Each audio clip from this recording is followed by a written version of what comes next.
Hallelujah. अपने हाथों को उठाओ सब जन, बाइबल समेत, और कहो खुदा बाप, आज तेरा वचन मुझे सुने और मैं इसको मानूं और 100 गुना फलों को लेके आऊं। कोई अंधकार की शक्ति इन वचनों को चुरा न सके मेरे खुदा बाप। तेरा आत्मा जीव और अचंभी रीति के साथ जुम्बिश करे। तेरे वचन आज मुझे चंगा करें और आज़ाद करें और नया रास्ता मुझे दिखाएं, प्रभु यीशु के नाम में, आमीन आमीन। जब हम परमेश्वर के वर्ड को पढ़ते हैं तो परमेश्वर के वचन में लिखा है कि तेरा जो वचन है, भजन संहिता 119 उसकी 65 आयत, हे यहोवा तूने अपने वचन के अनुसार अपने दास के संग भलाई की है। 49 आयत, जो वचन तूने अपने दास को दिया है उसे स्मरण कर, क्योंकि तूने मुझे आशा दी है। भजन संहिता 119 अगर आप पूरा पढ़ेंगे, आपको वचन की नॉलेज, वचन क्या कर सकता है, आपको समझ आएगा। लिखा, वचन मेरे मार्ग के लिए रोशनी है। से हम सॉन्ग गाते हैं ना, तेरा कलाम है चिराग मेरी राहों की रोशनी। कि रोशनी कहाँ है? राहों में। आपके जो खुदावंद की रोशनी है उसके वचन के अंदर है। और अगर हम परमेश्वर के वचन को नहीं पढ़ते और उसके साथ नहीं जुड़ते हैं, हम कभी भी वो रास्ता नहीं ले पाते हैं। अपनी आंखों को बंद करके अपनी सीटों पर बैठे बैठे ही खुदावंद से बात करते हुए कि परमेश्वर आज जो वचन मैं सुनूं, मैं उसे मानूं और फलों को लेके आऊं, क्योंकि तेरी यही इच्छा है कि मैं बहुत सफल लाऊं, प्रभु यीशु के नाम में, आमीन। वचन हमें बताता है कि क्या परमेश्वर की इच्छा है हमारे लिए। आज मॉर्निंग के वचन को मैं आगे बढ़ाते हुए, जो हमने मॉर्निंग पढ़ा नीति वचन 6 उसकी 6 आयत से आलसी के बारे में, हे आलसी चींटियों के पास जा, उनके काम पर ध्यान दे, उन पर ना तो कोई प्रभुता करने वाला है ना ही कोई प्रधान है। परमेश्वर ने कहा, तो भी वो अपना आहार धूप काल में बटोरती हैं। जो चींटियां होती हैं वो गर्मियों में खाना बटोरती हैं। आप कुछ भी खाना रखेंगे वो उठा के ले जाती हैं। छोटे कीड़ों की लाश ले जाती हैं, सब कुछ ले जाती हैं। वो उनको खाती नहीं हैं, उन पर फफूंद लगती है तो वो उस फफूंद को, उस उल्ली को खाती हैं। तो उन्हें मालूम होता है कि फफूंद लगने में भी समय लगेगा। आहार हमें सर्दियों में कलेक्ट नहीं करना, गर्मियों में करना है। तो परमेश्वर ने कहा वो आलसी नहीं है, इसीलिए वो मरती नहीं और सर्दियों में उसको एंजॉय करती। आज प्रार्थना करने में कितना आलस विश्वासियों की जिंदगियों में है, वो इस बात को भली भांति जानते हैं। आज 2 चीज़ें हैं जो आपने अपनी लाइफ से दूर करनी है। अगर ये 2 चीज़ें आप अपनी लाइफ से दूर नहीं करेंगे, मसीह में रहते हुए भी आप अपने जीवन का आनंद कभी ले नहीं पाएंगे। मैं आपको बता रहा हूँ, अगर इन दोनों चीज़ों में कोई भी चीज़, कोई भी गुनाह आपकी लाइफ में है, तो आप अपनी लाइफ का एंजॉय आप नहीं कर पाएंगे। इन दोनों में से अगर एक भी चीज़ आपकी लाइफ में है तो पहला, आलस। अगर आलस आपकी लाइफ में है, प्रार्थना का आलस, परमेश्वर के काम करने का आलस, हर जगह आप लेट हैं, आप अपनी जॉब पे लेट हैं, आप अपने बिजनेस में लेट हैं, आप अपने काम पर, अपने प्रोजेक्ट में, आप हर जगह लेट हैं, हर जगह डिले हैं। परमेश्वर ने कहा जो आलसी होगा उसका कंगालपन, 11 आयत में लिखा, राह के लुटेरे के समान और घटी हथियारबंद के समान आ पड़ेगी। कि जैसे रास्ते पे चलते किसी को एकदम से लोग घेर लें, तो परमेश्वर ने कहा तेरा कंगालपन इस तरह से आएगा।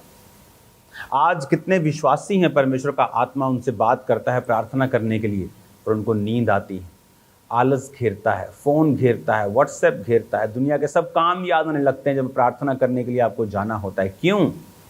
क्योंकि शैतान इस बात को जानता है कि जब आप प्रेयर्स में जाएंगे, बाइबल को पढ़ेंगे, एक स्पिरिचुअल अवेकनिंग होगी, आप जिलाए जाएंगे, आप जीवित होंगे, आपको रास्ता मिलेगा, स्पिरिचुअल आइज ओपन होंगी, समझ आनी शुरू हो जाएगी कि परमेश्वर क्या कर रहा है, आत्मिक दृष्टि से शैतान किस जगह पे काम कर रहा है, आत्मिक दृष्टि से परमेश्वर क्या करने की कोशिश कर रहा है। आपको सब चीज़ों की समझ आनी शुरू होती है जब आप प्रार्थना करना शुरू करते हैं।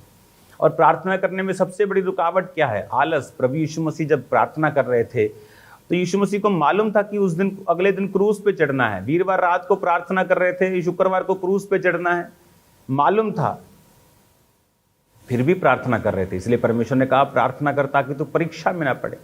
पतरस ये जानते हुए भी एक परमेश्वर परीक्षा आएगी, वो प्रार्थना करते करते सो रहे थे, आलस डाल रहे थे। परमेश्वर ने बार बार उठाया लेकिन वो नहीं उठे, और अगले दिन पतरस ने परमेश्वर का इनकार कर दिया, वो परीक्षा में पड़ गया। लेकिन परमेश्वर यीशु मसीह पर जो भी परीक्षाएं आई वो निकल गई, वो खत्म हो गई। और आज हम परमेश्वर को एक, कहते ना, कामिल परमेश्वर, एक उत्तम परमेश्वर, एक सिद्ध परमेश्वर के रूप में देखते हैं। धरती पे कोई सिद्ध नहीं है। किसी ने छल किया, किसी ने कपट किया, किसी ने व्यभिचार किया, लेकिन प्रभु यीशु मसीह आप देखते हैं बिना छल, बिना कपट, बिना व्यभिचार, उन्होंने शादी नहीं की, किसी को मारा पीटा नहीं, खून नहीं किया, माफ किया, ब्लेस किया लोगों को। हालेलुया। अगर आप आलसी हैं, और दूसरा इसी प्रोवर्ब्स नीति वचन 6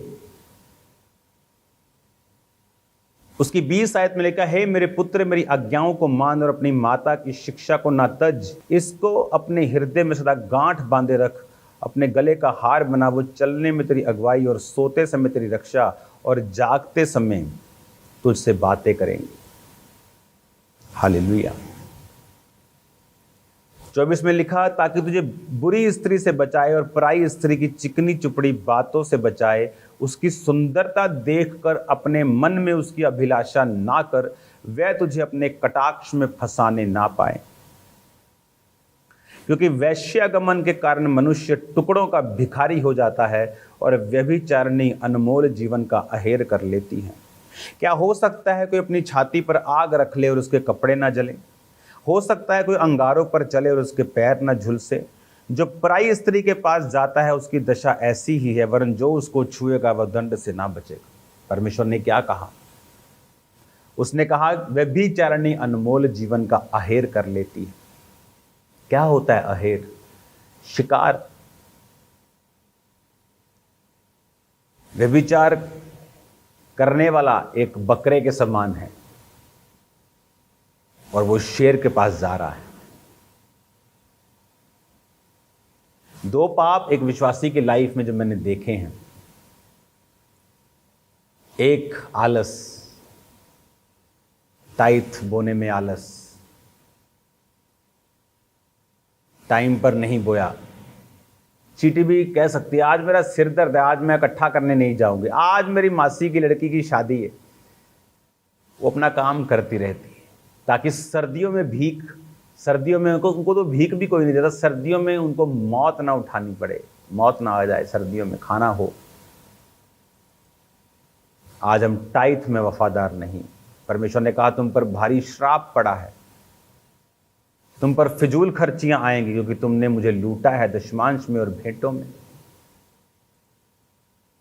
आज अगर मैंने फौरन मैं जाता हूं, भेंट दे के जाता हूं, गाड़ी में जा रहा हूं क्रूसेट पे, पहले भेंट देता हूं, मेरी सुरक्षा करना प्रभु। टाइथ अलग होता है, मैं टाइथ से ज्यादा देता हूं। टाइथ नए नियम या पुराने नियम का हिस्सा नहीं है कि पुराने नियम में था, नए नियम में। Tithe is not from old and new testament. Tithe शुरू से है, अब्राहम के टाइम से, जब ओल्ड नया पुराना कुछ टेस्टामेंट नहीं था। यीशु ने भी कहा अच्छा करते हो, टाइथ देते हो, पुदीने का, सौंफ का, जीरे का, पर कहता दया, न्याय, विश्वास को भी अपने साथ रखो, इसको भी मत छोड़ो। लेकिन उसमें भी हम आलसी हैं। जब आलसी होंगे तो कंगालपन आएगा। फौरन रहते हुए भी कुछ लोग संघर्ष कर रहे हैं फाइनेंशियली। क्यों? अपने बीजों को चेक करो, क्या हमारा टाइथ परमेश्वर के घर में जा रहा है?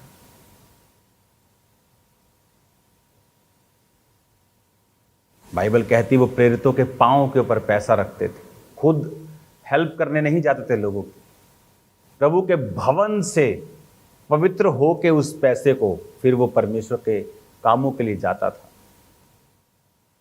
कई बार विडोज के लिए, कई बार बीमारों के लिए, कई बार अलग अलग कामों के लिए। उस कलीसिया के लोग गरीब हैं वहां जाता था, ये वाले लोगों के लिए ये जरूरी है वहां जाता था, घर बनाने के लिए जाता था, सुसमाचार के काम के लिए, टीवी मिनिस्ट्री के लिए।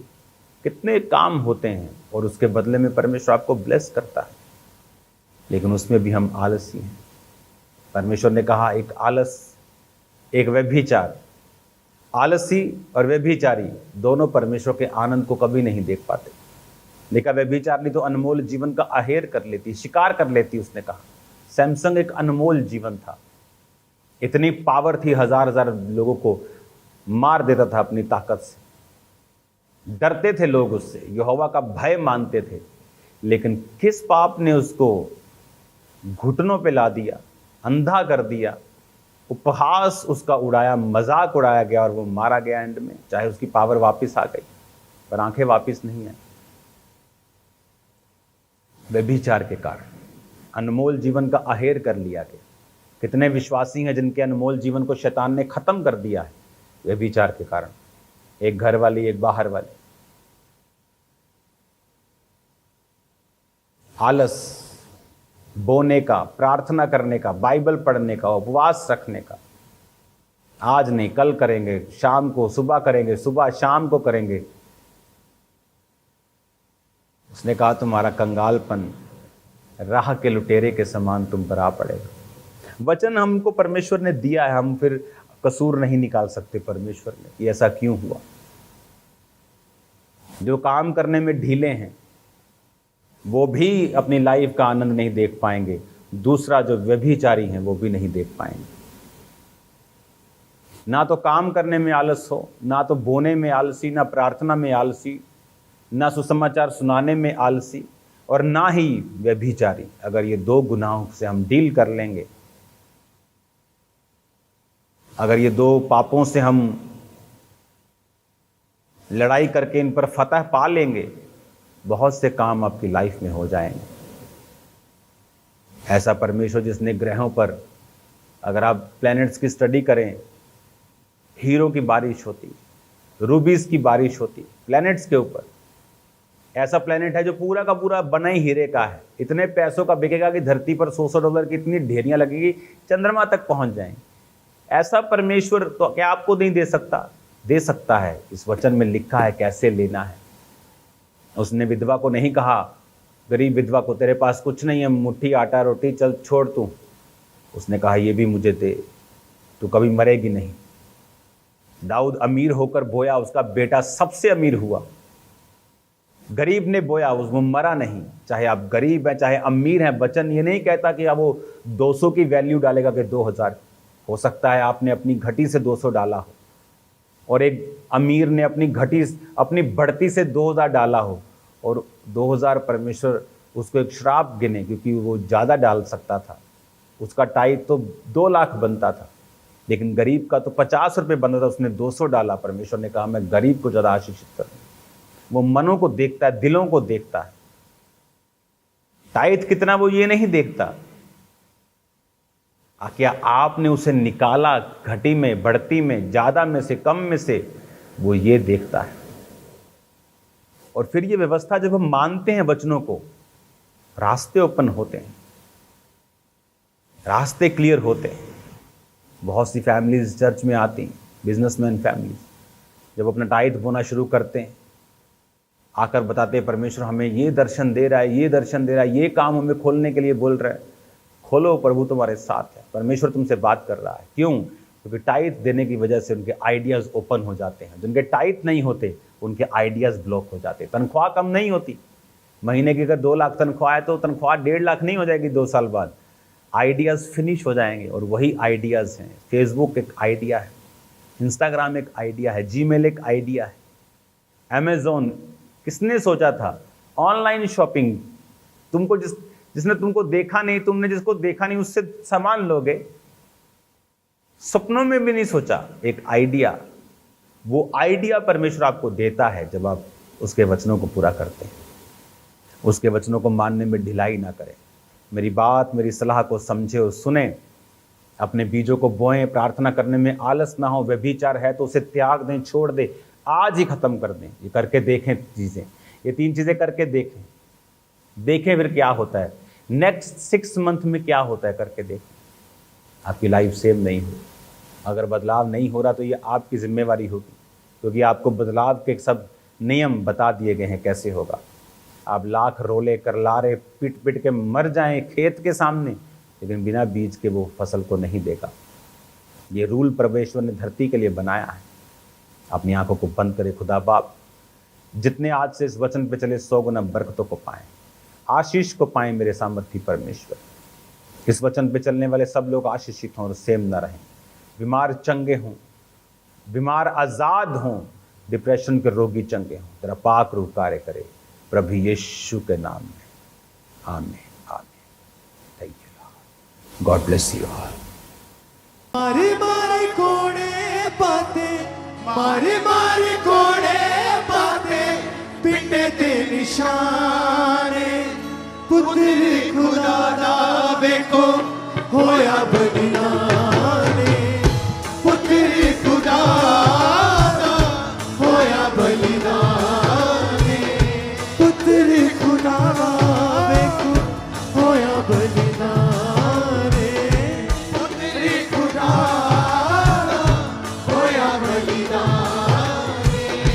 ओदे जिहा वेखे आना, ओदे जिहा वेखे आना, ओदे जिहा वेखे आना, ओदे जिहा वेखे आना, जग दे महाने, पुत्र खुदा दा वेखो होया बलिदानी, पुत्र खुदा दा होया बलिदानी, पुत्र खुदा दा होया बलिदानी, पुत्र खुदा दा होया बलिदानी।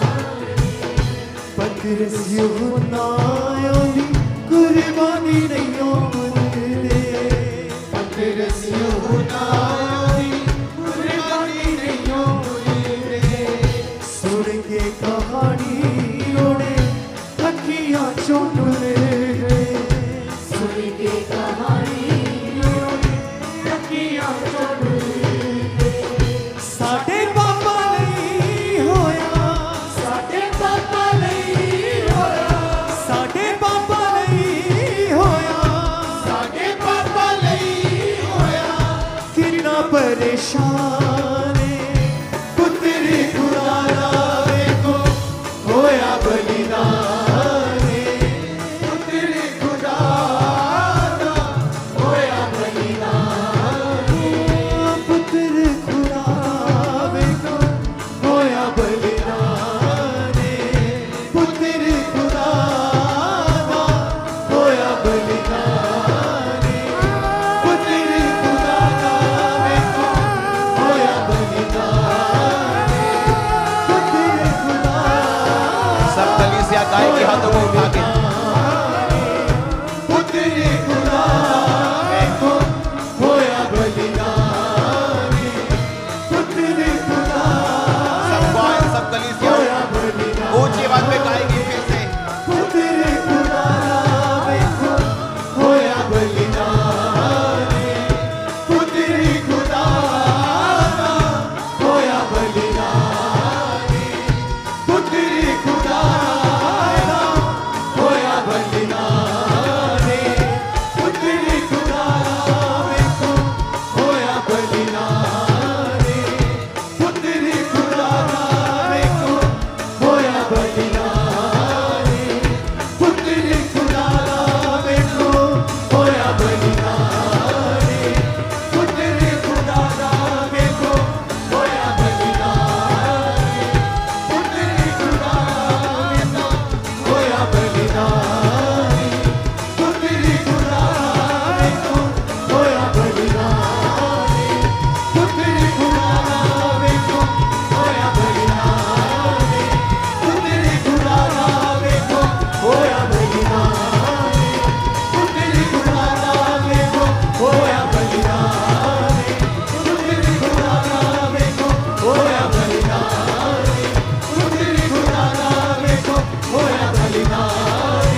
मारे कोड़े पाते पिंडे ते निशान पुत्रे खुदा दा होया बलिदान पुत्रे खुदा दा वेखो होया बलिदान मारे मारे कोड़े पाते मारे मारे कोड़े पाते पिंडे ते निशान पुत्र खुदा दा